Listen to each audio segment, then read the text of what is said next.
هاتي خذي امسحي لي. ايوه جاي تمسح. مش مشكلة.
There are two hypotheses to explain the conflict.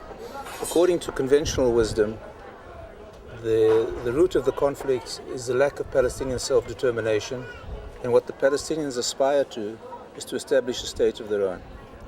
There is, however, an alternative hypothesis which holds that the root of the conflict is not the absence of Palestinian self-determination, but the existence of Jewish self-determination.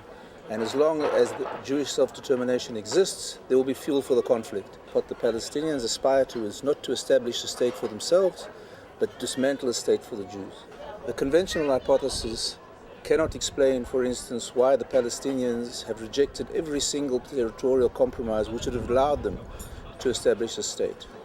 It cannot explain Palestinian rhetoric and symbolism where the whole of the land of Israel, from the Jordan to the sea, is presented as Palestinian, as Arab Palestine.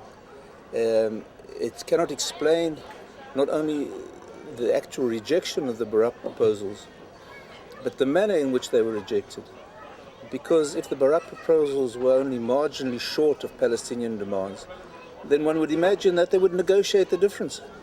But instead their response was massive violence, which seems to indicate that not only did their proposals fall considerably short of their expectations, but the Barak demand of end of conflict was unacceptable for them. Point their finger on the Palestinians to say they are not ready for a peace and that the Palestinians are terrorists. This is not true. The Palestinians are ready for peace and they are not terrorists and they want to make peace with the Israelis and they support Abu Mazen in his peace efforts. They supported Yasser Arafat in his peace efforts. It was Yasser Arafat who made the Palestinian people accept this agreement of 22% of the total area of historic Palestine. But the Israelis, there is no leader on the Israeli side who can match the Palestinian will to make peace with the Israeli side.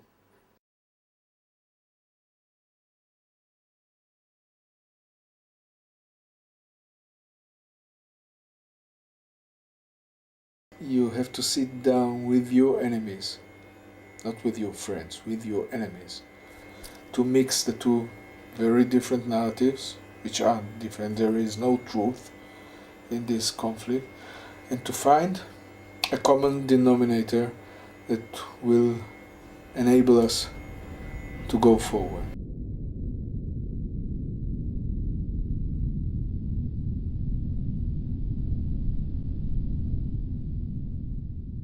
about 8 years ago, on the 4th of September 1997, Thursday afternoon, 3 o'clock.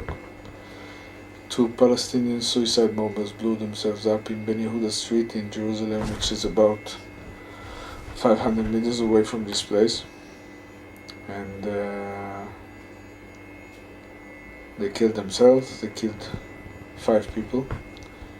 Among them 3 little girls, 14 years old. One of them was my 14 years old daughter's mother. In every public opinion survey that's been taken in recent years of Palestinian public opinion, we see that well over 80% supports reconciliation with Israel, supports the concept of a two-state solution, and supports an end to the violence if the occupation will end as well. Many people think that the other side does not want peace. This is one of the biggest problems, because when people don't talk to each other, this is one of the biggest problems when Israelis do not learn Arabic in school, although we have so many Arabic people surrounding us. And so one of the biggest problems is that people from both sides believe that the other side is not willing for peace. It was about 7 o'clock evening. So I drove my car, I went my home, and I looked into the mirror. I saw my brother driving his car. I turned to the right, I went down, and after a few minutes I heard a bullet. One shot. And I felt that something terrible happened. You know, to my experience from the first intifada and the starting of the second intifada, that if we hear one bullet, it's mean a life emulsion, and this mean it's a selected target, or someone is wounded, or someone was shot. But when we hear a huge ta-ta-ta-ta like this, an automatic shooting gun, we notice that the army try to keep the people away, the kids away. You know, it's just shooting in the air. So I saw his car coming down straight. It was like a rocket, so fast. And I said, I noticed that someone was wearing a white T-shirt with a red color, which means the blood. And I saw a lot of people inside the car. And I said, something terrible happened, either to my brother, to his friend, or to someone that my brother was very close to. So I said, how's he? He said, it's in his head, but we hope that he will manage. And I said, is he my brother? He said, yes. You don't know? I said, no. I drove my car. I went to my brother's home, and I can't believe the whole town was there. It's just something like you spread a tear gas in the air. It's something that's people crying with tears, and but nobody knows that he's dead. We know that he's still alive, but he's in a very bad, serious condition, because the bullet came here in his head, and they explode and turn up all his mind. But we didn't know that he died that moment. I was invited to a house in Dheisheh. Dheisheh is a refugee camp near Bethlehem, with my family. And we talked with about 40 people of the camp, which is, for me, it's a miracle to be able to do it, to show them that not all Israelis are soldiers, not all Israelis are settlers.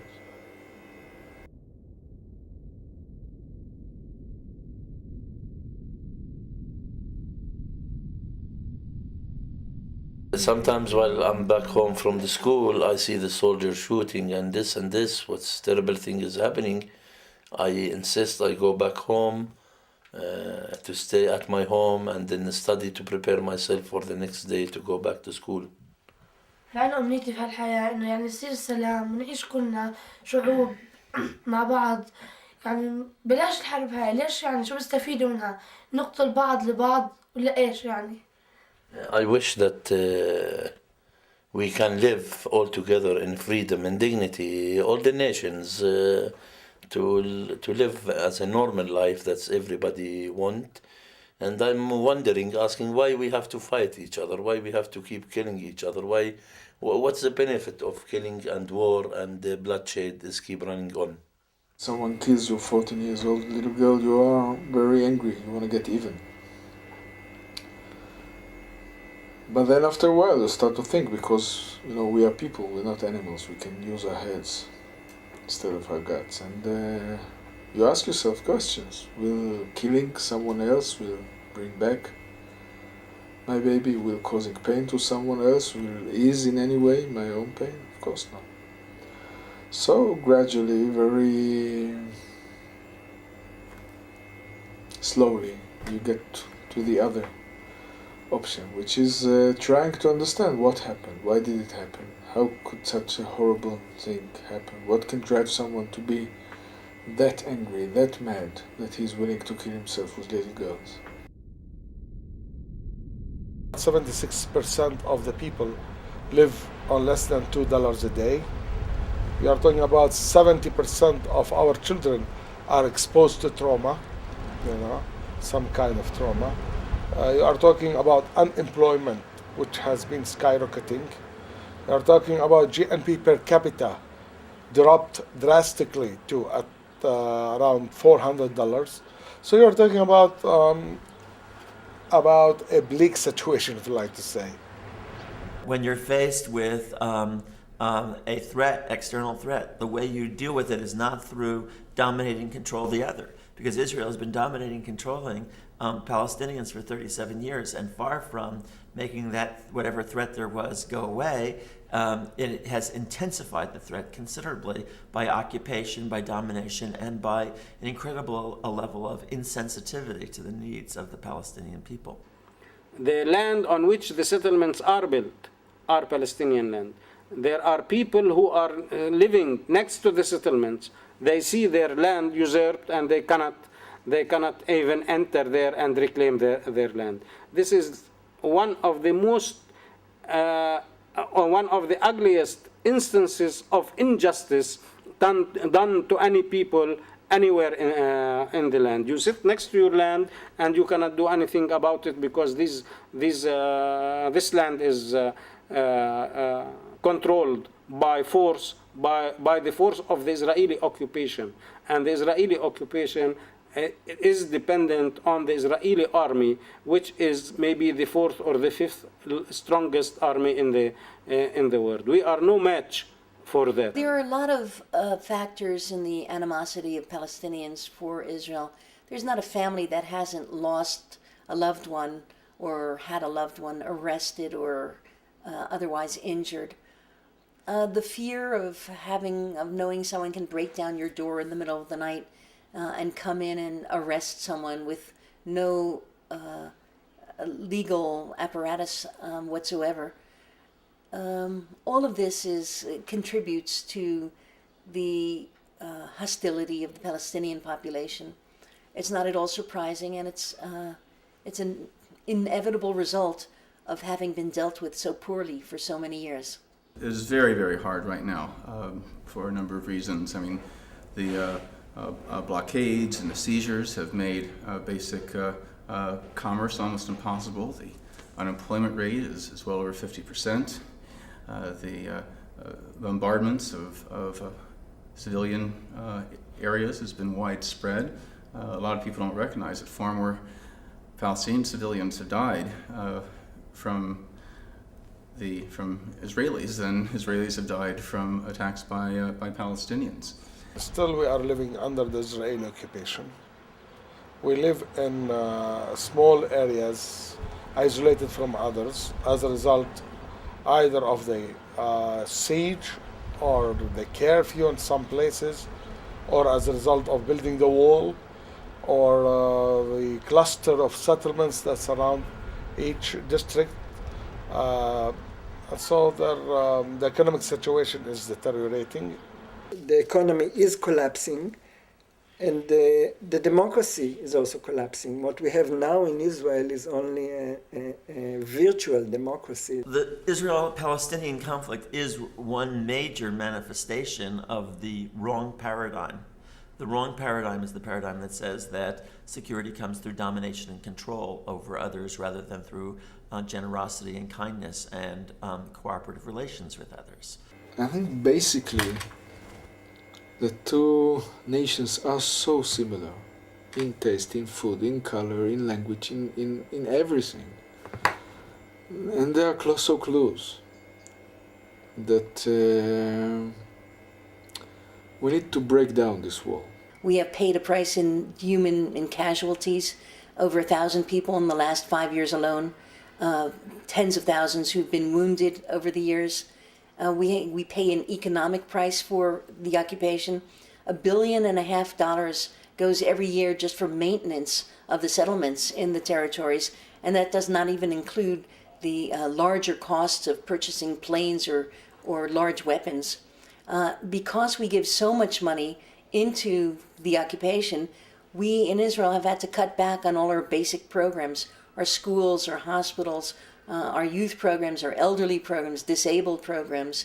We have no more money for that because we're throwing it into the endless pit of support for the settlements.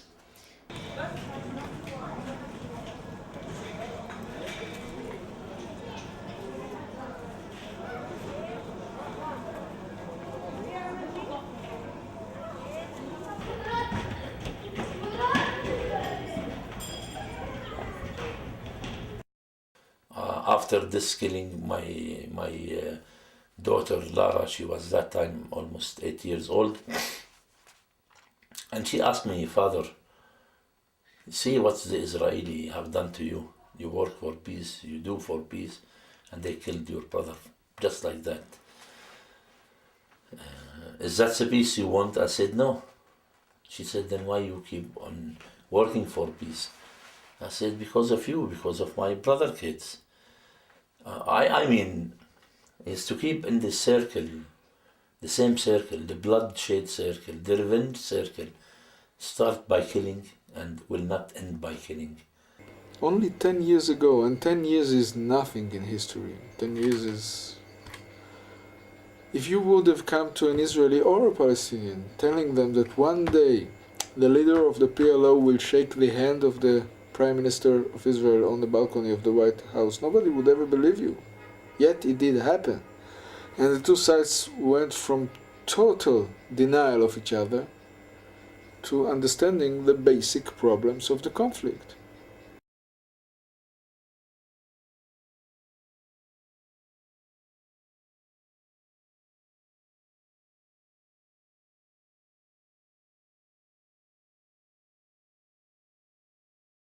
She used to wake up at midnight, screaming, shouting. And I said, "What's?" She said, "Army, shooting." When she used to hear at at night or daytime, the shooting, very heavy shooting, she screamed, she shouted, she cried. I said, "Why are you crying? They are shooting very far away from here." She said, "They will kill us." So how to take out this fear, this scare from her? So I start taking her, pulling her with me to go to the checkpoint. I ask her to say something bad to the soldier. I know it's a crazy thing from my side, but I said, you live one time and you die one time. So she said, "No, Father, no." She's scared. She said, "They will shoot us." I said, "No." And then one day the soldier catch me, say, "Why are you doing this?" I said, "Because this is what you made my daughter to be. I don't want to lose my daughter. I don't want to live. I don't want her to live to be like crazy, to feel scary, to all the time to be frightened. She doesn't let us at night to sleep." So he said, "Don't you afraid that we will shoot now?" Because أنا شو كنت أقول لك تسوي للجيش؟ أتف عليهم كيف وأغلط تفي عليهم. تفي كيف كنت تسوي للجيش؟ This is what she said that she used to do. And she said to me, Father, I said, no, they will shoot us, they will shoot us if we say bad or if we say good things. So let us do it. Now she's not afraid. I know it was very risky to do this, but I want her to be a normal person. It's two different kinds of reactions. When I grew up, the response of the people I knew, my generation, was, such a thing must never happen again. We grew up with a tremendous sensitivity to every aspect of what was done to Jews. That there could be bystanders who could see Jews being deported and do nothing and go on with their daily life. I found that horrific. What does it mean to be a bystander? It's untenable. A bystander is a collaborator. I felt a sense of moral outrage. And that made me feel that there should never be genocide, murder, or bystanders ever, anywhere. Now then there were those who grew up and said, Jews were victims of the Nazis and Jews must never again be victims. So the question is, some of us said, because of the Holocaust, Israel has a special responsibility to treat Palestinians with decency and equality. And then there were others who said, Jews have a responsibility after the Holocaust to make sure that no Jew is ever again in danger. I don't know if this happened, what if that I lost my brother. I don't know what I could done if I lost my one of my son, one of my kid. I don't know. I have no answer for that. Would I be able to resume, to continue my peace duty? I don't know. Here you have the place where the very idea about the possibility of a world based on love emerged. And in that very place, the peoples who were supposedly committed to that vision of a world based on love are actually acting hatefully towards each other. So it's very hard to convince anybody else on the planet that these are plausible values if in the very core of the place where these ideas emerge, the people who articulate those ideas are actually killing each other off and acting in hateful ways. I said, you walk alone by the Kalandia checkpoint, which is a very famous checkpoint between Jerusalem and Ramallah, which is in the center of the West Bank. So I walk and I said, you walk alone, Lara. You are not anymore young, you are strong, you have nothing to be frightened from. سألني حتى وين أبوك قلت له أبوي هي هناك أنا ماشي حالي. بحكيها بالإنجليزي. And the soldier asked me, where's your father? I told him, my father not here. She walk alone. He walk alone. And I'm following. Yes. أنا بتبع أبوي. I'm following. And I'm following my father. Huh. So you are not afraid anymore? No. Why you afraid before? Because I see the soldier when he's shooting my uncle, and when he's everybody, every Palestinian, every baby, every woman, man, everything. It's not a battle between bad and good. There are no two sides here. Israel is occupying and oppressing and humiliating 3.5 million people without any democratic right for the last 40 years. And this is not Judaism. And this is wrong. And this must not be supported in any way. You can hear the Israeli generals and the Israeli ministers saying day and night that international law, and specifically the Geneva Convention, do not hold for Israel because this is war against terror.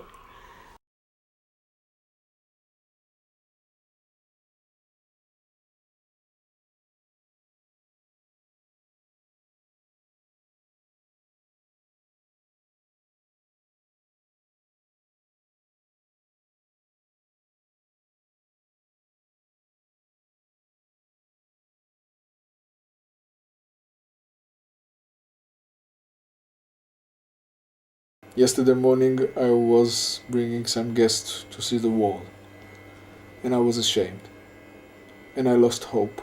The model after which the wall is built is the model of the Gaza Strip.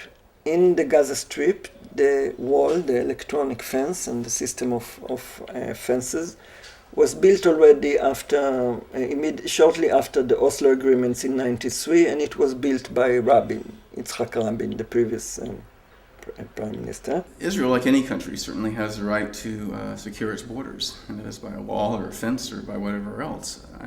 They certainly have a right to do that, particularly given the recent history of terrorist attacks inside the country and everything. I don't think Israel is more secure when Sharon builds this wall and, for example, builds it deep into Palestinian territory. The problem is the wall is not being built along Israel's recognized border. It's being extended well into occupied parts of the West Bank. Indeed, the wall, once completed, will be more than 3 times longer than it would be were to continue along the pre-67 borders.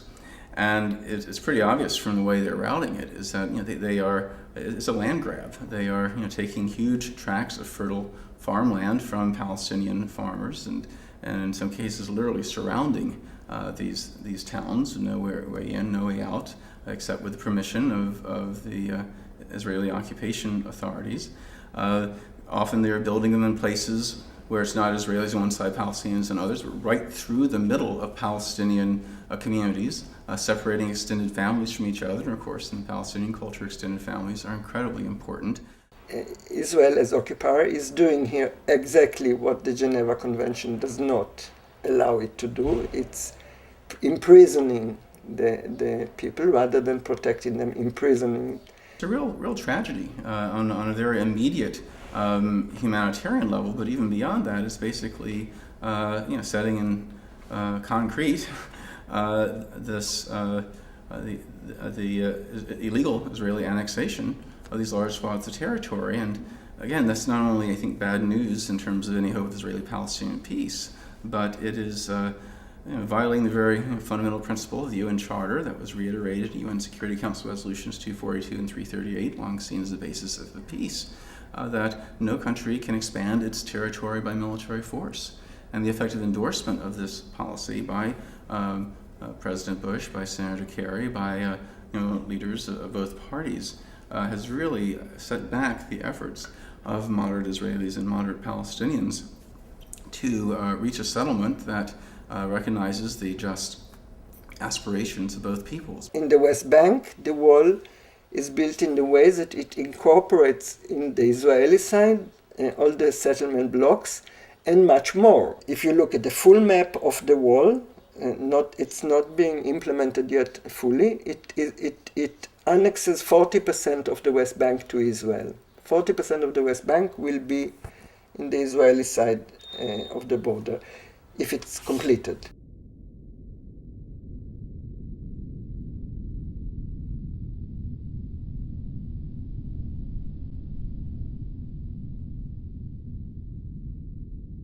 The main interest of the United States in the region is not a big secret. That's where the oil is. Israel made a decision, really fateful decision, in 1971. The decision was whether to pursue accommodation with its neighbors, internal peace. The chances were there. Egypt had offered a full peace treaty. It would have removed the main Arab state from the conflict. Jordan was going along, would have accepted a full peace treaty. The Palestinians were not a force. Nobody else in the region was going to act in opposition to that. They had the chance, and the chance was: shall we accept security, accommodation into the region, peaceful future recognition, or shall we choose expansion? At that point, the main issue was expansion into the northern Sinai. This was a labor government, remember. This is Golda Meir's labor government, what are called doves now. They were committed to expansion in the northern Sinai.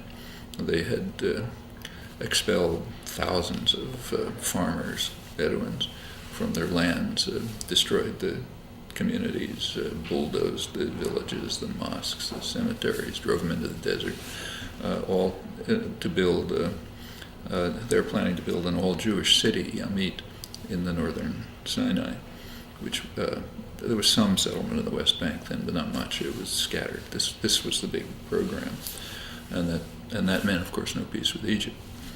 So they decided to reject the Egyptian proposal, and then came, which means reliance on the United States, because if they do not accept peace, they're going to be in a constant situation of conflict, and that means they must have outside support, and the only outside support they're going to get is from the United States. So it was a decision, in effect, to become completely dependent on the United States for survival, for the course that they would follow. The United States has had a long history, both during and since the Cold War, to be wary of radical nationalist movements that might challenge the status quo.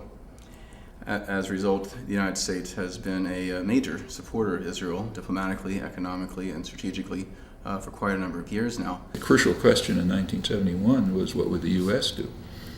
Would it accept Nasser's proposals, which in fact were almost perfectly in accord with U.S. official policies, or would they back Israel's rejection of these proposals? There was an internal conflict. Kissinger won it. Kissinger's position, as he's written, was that there should be no negotiations, just what he called stalemate. Our position should be stalemate, meaning rely on force, not diplomacy. That's standard Kissinger position. That won out. That led directly to the 1973 war, which was almost a disaster.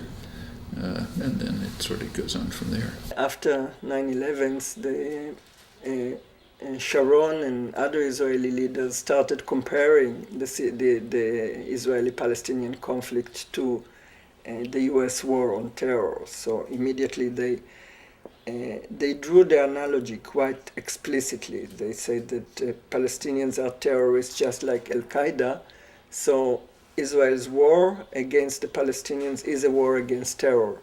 In a way, the direction the United States has taken over the course of the past several years since 9/11 has been one that we didn't have to go that direction if we had learned the right lessons from Israel-Palestine. I mean, they already have the most advanced military force, not only in the region, but in NATO.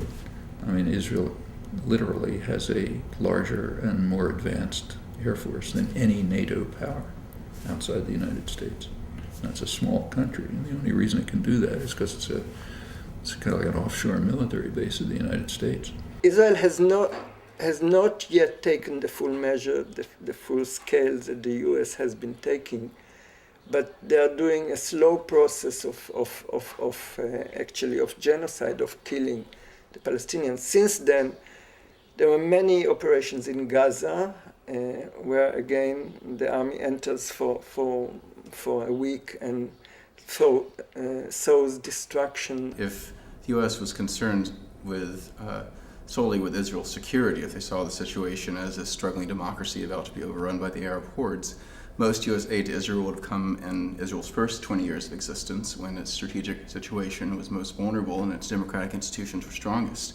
Instead, 99% of all U.S. aid to Israel has taken place after 1967, when Israel found itself more powerful than any combination of Arab armies and found itself the occupiers of a large Arab population. They returned the military rule that was there in Israel before the Oslo period, the Oslo agreements. They returned it fully in the West Bank. It seems that every president now supports Israel fully. The question is that really support? That is the American government supporting Israel or using Israel for its own purposes? Indeed, the stronger Israel has become militarily compared to its neighbors, and the more repressive it's become in the occupied territories, the more U.S. aid has poured in.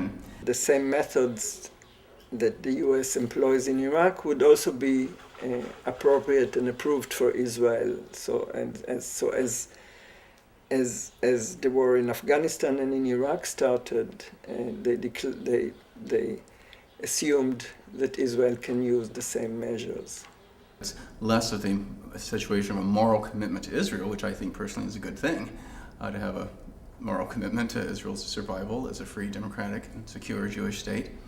But it has become a sense of using Israel as a strategic outpost on a single aircraft carrier to advance American strategic objectives in the region. When Israel showed its military might in 1967 and performed services later, it just fell naturally into this pattern.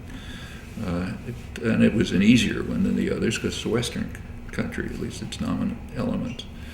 So it could have close relations with the U.S. and economically, socially, culturally, and so on in a way that, say, Turkey couldn't or Iran couldn't. The threat of Israel's overwhelming military power is enough to try to keep the status quo intact. Remember, they've suppressed radical nationalist movements, not just within Palestine, but in Jordan and Lebanon as well. They have funneled arms to third parties the U.S. could not give arms to directly for political reasons, ranging from Iran's mullahs to apartheid South Africa, to the Guatemalan junta, to the Nicaraguan Contras. Without American support, the Israeli government will not be flaunting all international regulations and laws. Without American support, financial and political support, the Israeli government would not be occupying the land since 1967, despite the general consensus in the international community that the Israeli occupation should be terminated and the Israelis should withdraw to the borders of the 4th of June 1967. Without American support, the Israeli means of torture, of subduing the Palestinian people would not be that refined as it is now. It was an obvious base for projection of American power in the region, and it had a kind of a tacit alliance with the ruling families of the oil producers. In fact, U.S. intelligence in the early 70s was discussing what they called a tripartite alliance between Saudi Arabia, Iran under the Shah, and Israel, with Turkey in the background, and of course the U.S. running the show in general. I mean, that's what it meant to be a strategic asset. The Air Force controls the sky in the region. The military-industrial complexes of the two countries are very tightly intertwined. The economy is very similar to the U.S. high-tech economy, crucially based on military-related industry, tied very closely to same sectors in the United States. Everything from new jet fighters to anti-missile defense systems. And so they are, in a sense, a junior partner in this design for greater American-led hegemonic control in the region. There have been important domestic pressure groups in the United States that press policy towards what's called support for Israel. I mean, partly it's organized Jewish community, but that's only a part of it. I mean, a large part of it is liberal intellectuals who were very impressed with Israel's victory in 1967. Israel's 67 victory won at a lot of points in the United States, not just politically, but also for other reasons. You have to remember what was happening here. That was the peak of the Vietnam War. The U.S. policy is now returning to a policy of direct occupation. That's a big change compared to the policy, at least since Vietnam. They are now going back to occupying countries. And on that, they did not hide that they had a lot to learn from Israel. Israel has a big experience in occupying another people and controlling it, another state militarily. And the U.S. have sent agents to study the policies, and it's completely open that they have learned in several areas. Probably a lot that the U.S. could learn from Israeli technology, from as I said, counterintelligence measures, perhaps in its the resolve of the population to not disrupt its normal course of life. From a U.S. administration perspective, the major achievement of Israel is in gathering intelligence. That's the one thing that Israel managed to do during the years of occupation. They managed to plant collaborators almost everywhere in the occupied territories. And much of the control is done via local collaborators that also provide information, but also provide also sometimes use manipulation to direct the people to use lines of actions that would be appropriate, convenient for Israel at the time. It became more and more to mimic the United States. By now it's the most unequal society in the industrial world outside the United States. Huge poverty like the United States, destruction of their social system, social welfare system, which was pretty advanced at the time. And in many respects it's becoming socially, economically, psychologically more and more like the master, which you could expect, plus more and more conflict. They've kept pro-Soviet and radical nationalist governments like Syria in check. They've crushed radical nationalist movements in Palestine, Jordan, Lebanon. Mossad and CIA cooperate in intelligence gathering and covert operations. The military-industrial complexes of the two countries are intertwined. There's corporate interests. I mean, U.S. corporations, especially the high-tech, military-oriented, are very closely linked to Israel. I mean, Intel sets up plants there. Israeli scientists and technologists come here. So there's all kinds of connections that contributed over and above the strategic asset analysis. And people debate, the relative importance, and you could argue about it, but I think they're all there. And at the core of it was a strategic analysis, which remains. I mean, that's why the United States, since 1971, has consistently refused to accept a political settlement. And it's been almost totally isolated on this. I mean, if you take a look at the United Nations or, European proposal, Arab state proposals, the International Court advisory opinion on the wall. To give a blank check for actions by Israel which are in violation of basic human rights standards, international law, is, I think, both morally wrong, but also, I think, creates an enormous anti-American reaction. Just take case after case without exception, including the Clinton years. The U.S. has just blocked the international consensus. In the long term, this unconditional support for Israel hurts American interests. The majority of the American people favor, but the majority of the population does not have a popular voice in the United States. This is only a formal democracy. It's important to offer some kind of formal security pact with Israel, just to underscore that we are not abandoning Israel. We support its right to exist in peace and security, and that position is unshakable. And with that in place, to then put pressure, including withholding all or part of our generous economic and military aid, to insist that Israel abide by outstanding UN Security Council resolutions and other basic principles of international law regarding their colonization of the occupied territories and other violations of the Fourth Geneva Convention. There has been a very broad international consensus, almost universal, on the shape of a political settlement. Majority of the American public supports it. The U.S. government has opposed it consistently, still does, and Israel's opposed it. And that's why the conflict goes on. It's encouraging extremists and encouraging anti-Americanism throughout the Arab and Islamic world. In the short to medium term, there's a certain logic to it. Israel had just performed two great services for the United States.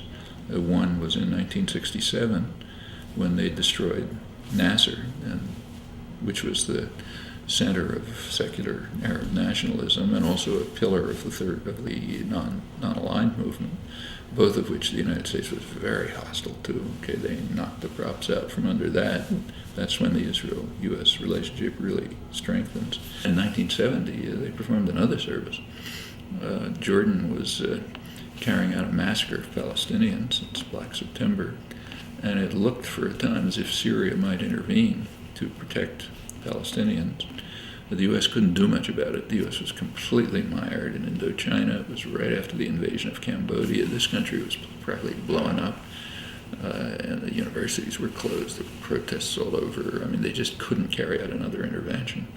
So they requested that Israel mobilize its air force in a clear demonstration that if Syria moved, they were going to attack Syria. Syria backed off, and the massacre of Palestinians continued. And U.S. aid to Israel, I think, quadrupled the next year. Israel can impose its will on Arab populations, creating a reaction that only encourages extremist groups and the rise of terrorism. Or we can pursue a policy that recognizes that while we may need to take some targeted measures against specific terrorist threats like Al-Qaeda, which are very, very real, that we need to fundamentally address the underlying causes of terrorism. The line the US is leading is that international law is an old-fashioned idea that is not fitting to the time of terror. And as part of it, your argument is part of the thinking.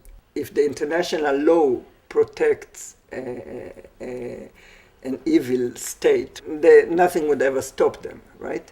So, but in fact, that is how it was always in history. The United States, unfortunately, is quite capable of supporting its allies to invade and oppress and colonize and whatever neighboring countries if it's seen in the strategic interest of the United States. The occupier always said it's the fault of the occupied that they are occupied. That's not anything new. What is new is the U.S. attempt to restore the view of justice and amendments of the 19th centuries and before. We did not need an Indonesian-American lobby to support Indonesia's brutal 24-year occupation of East Timor. We don't have a Moroccan-American lobby supporting, forcing the United States to support Morocco's occupation of Western Sahara. I think Israel's facing extreme dangers. Let's take right now. There's I don't know what the probability is, but there's a fair chance that Israel will bomb Iran. The U.S. is beefing up their offensive military forces to enable them to do that. What we really need to do is to have a policy of, if you will, tough love, that is unconditional support for Israel's right to exist in peace and security, but a willingness to challenge Israel forcefully about its occupation policies, not just because it's bad for the Palestinians, not just because it's making a mockery of basic international law, because ultimately it hurts Israel as well. The United States has sent over 100 of its most advanced jet bombers to Israel with very open announcements that they can reach Iran and return, and they're providing them with what the Hebrew press in Israel calls special weapons, whatever that means, telling them the United States is setting up its satellite to bomb you. I don't think if there wasn't an AIPAC that the U.S. would suddenly have a benign, progressive policy in the Middle East consistent with international law and human rights, because frankly we haven't had that kind of policy anywhere. If the U.S. gives them the green light, then they do it, or maybe they'll even do it without a green light. I think what the reaction could be. I mean, we can't really guess, but the reaction could be blowing up the whole Middle East and putting Israel in tremendous danger. But in fact, maybe facing destruction.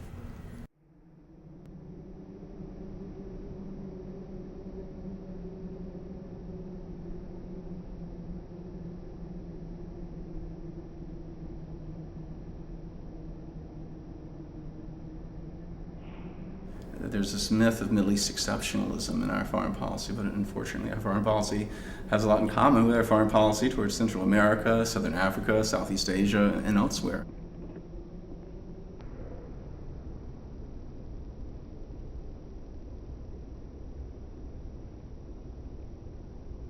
I've felt and written for 30 years that the people who call themselves supporters of Israel are in fact supporters of Israel's moral degeneration, physical danger, and ultimate destruction, because that's where the policies are leading. And I think that's been clear since the occupation. Maybe it will take a long time. It can take a year or 2 years or 500 years, like in the Irish case.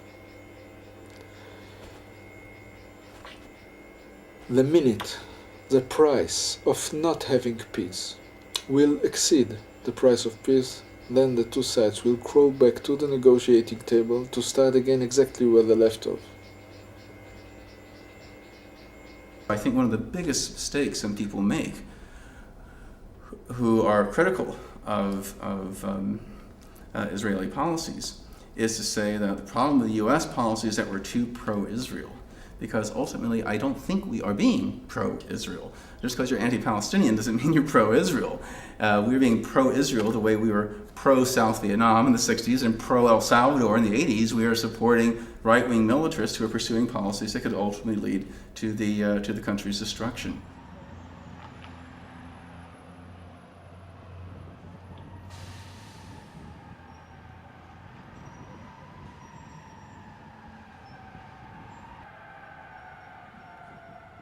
What will happen if we lived in peace? What's wrong? We wouldn't kill each other. We wouldn't break our each hearts one by one. That's what she say.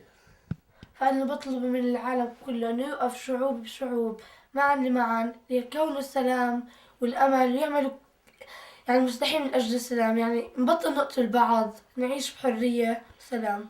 She said, I ask all the nations, all the people around the world that to work honestly in all the different ways is how to achieve this peace and not to keep killing each other. We should work on this. هذا اللي بطلبه. This is what I want, peace.